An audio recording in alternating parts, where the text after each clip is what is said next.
Então hoje nós trazemos mais uma aplicação da lei Biot-Savart. A última aplicação que nós fizemos foi para o fio retilíneo. Lá nós apresentamos a lei, fizemos uma dedução. E agora nós temos aqui uma outra situação que é um arco de Spira. Observe aqui no meu cursor que seria determinado o campo magnético justamente nesse centro comum C devido a um arco de Spira. A Spira completa ela tem um ângulo de 2π e um arco de Spira tem um ângulo alfa. Bom, lembrando então da lei Biot-Savart, a equação diz que um elemento de campo, uma porção do campo, é a constante μ0 sobre 4π, a corrente elétrica que passa pelo nosso arco de Spira, ds é um elemento de comprimento, e o seno do ângulo é o ângulo justamente entre o ds e esse R chapéu que representa a orientação do raio, certo? Bom, esse elemento de comprimento ds, ele vai representado em qualquer ponto do arco de circunferência, porque nós podemos imaginar que nesse pedacinho nós temos aí uma quantidade muito grande de elementos de comprimento. Bom, isso aqui, para conseguir determinar o campo magnético gerado somente por esse pedacinho aqui, vai cair numa integral. Então, dá uma olhada nisso aqui, vamos desenvolver esse raciocínio, onde o campo magnético, então, dB, na verdade, é uma porção do campo, é devido à constante, corrente elétrica, elemento de comprimento, seno do ângulo sobre R ao quadrado, como já comentei na tela anterior.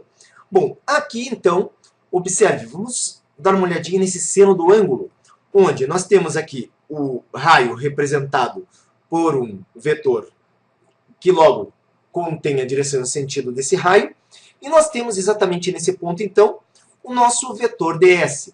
Observe que esse vetor aqui forma 90 graus, mas nós temos infinitos elementos de comprimento ds, sempre tangente à trajetória, e no caso, sempre esse raio e esse ds, nessa situação, formariam um ângulo de 90 graus. Então, o ângulo aqui é de 90 graus, e o que nós vamos fazer? Nós vamos integrar para descobrir o campo magnético somente nesse pedaço. A integração, observe aqui, vai desde 0, abertura angular 0, até a abertura angular alfa. O seno de 90, então, vai ser 1, e RDS, nessa situação, sempre formam esse ângulo. E aqui é importante observar que nós temos a integral de um ângulo, mas na expressão esse ângulo não aparece. Então, é importante lembrar que o ds, no caso, ele pode ser substituído por raio. Nesse caso aqui, o Rzinho corresponde ao Rzão vezes d-alfa, que é um elemento, no caso aqui, é uma porção desse ângulo alfa. Uma pequena porção desse ângulo alfa, que multiplicado pelo raio, dessa pequena porção ds. Vamos substituir? Olha só como é que fica. Então, a integral, que vai nos levar ao campo, é a constante I, R de alfa sobre R ao quadrado. Nesse caso aqui, esse R de alfa é exatamente o que eu apresentei aqui em cima, ds igual a R de alfa. E como que fica então? μ0, 4π, eu tirei a constante para fora, porque eu pude simplificar R com R ao quadrado, jogo a corrente e o R que está no numerador para baixo e fico com a integral de d-alfa, que nesse caso é o próprio ângulo alfa.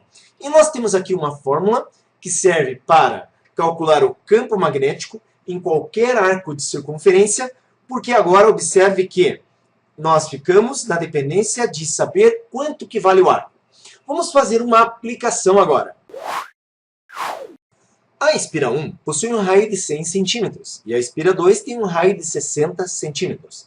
Se ambas as espiras são percorridas pela mesma corrente elétrica de 1 ampere, conforme indicadas na imagem, sendo μ0 igual a 4π 10 a menos 7 Tesla vezes metro sobre ampere, determine a intensidade e, na letra B, a orientação, saindo ou entrando na tela, do campo magnético gerado no centro comum C. Então, nós temos aqui as duas espiras. Observe que a espira 1 ela é exatamente meia circunferência. Então, quer dizer, o que é meia circunferência? É um ângulo representado em radianos. Temos que usar um ângulo aqui em radianos, que é π. E aqui nós temos, se você observar aqui, o símbolozinho de ângulo reto, então, portanto, isso aqui é 1/4 de circunferência, ou seja, 90 graus. Então, olha só, de acordo com o sentido da corrente elétrica, nós, usando a regra da mão direita, onde põe o polegar no sentido da corrente e rotacione a mão. Observe que a corrente 1 nós temos entrando, por isso que é representado por bolinha com xizinho, e no sentido da corrente 2, para onde está o ponto C, você vai ter a representação assim, ó, que seria saindo, representado por bolinha e pontinho. Então, como nós temos um entrando e outro saindo, o campo resultante B corresponde a B1 menos, no caso, B2. E, utilizando a equação que nós vimos na tela anterior, então nós temos μ0 4π, a corrente I é a mesma para os dois, o ângulo α1, que é meia circunferência, sobre o raio 1, menos a constante, a corrente é a mesma, o ângulo α2, que é π sobre 2, porque é 90 graus, sobre o raio 2. Vamos substituir, olha como é que fica. Então nós temos μ0 sobre 4π, I vezes π sobre 1, e μ0 4π, I vezes π sobre 2, sobre o raio 0,6. Observe que o raio aqui, 100 centímetros, passando para metros, é 1 metro, e 60 centímetros é 0,6.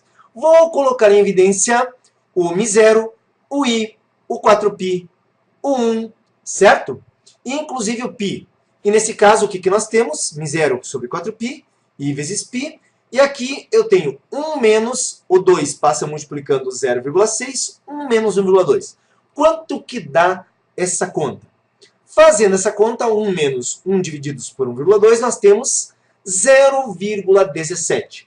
Logo, observe que, nesse caso, nós passamos a ter, no caso, a constante, substituída aqui, 4π 10 a menos 7, sobre 4, multiplicado, no caso, pela corrente elétrica, que é 1, que aqui não aparece, vezes 0,17, que é o resultado dessa conta aqui.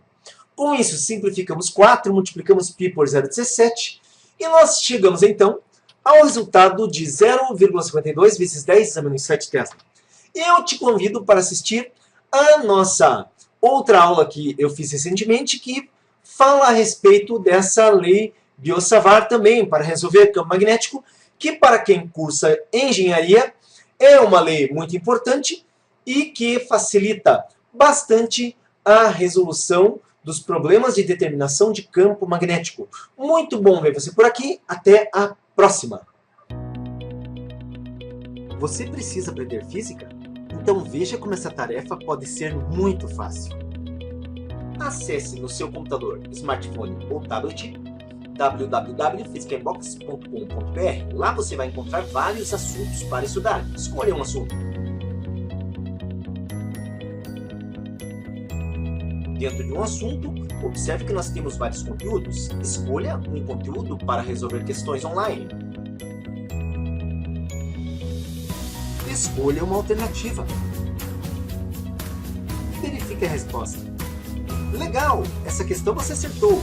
Vamos para a próxima? Escolha novamente uma alternativa. Ah, dessa vez você errou. Mas nós ajudamos você com um vídeo que mostra a resolução. Vem para o Physics in Box e comece a estudar agora mesmo. Aqui você aprende física.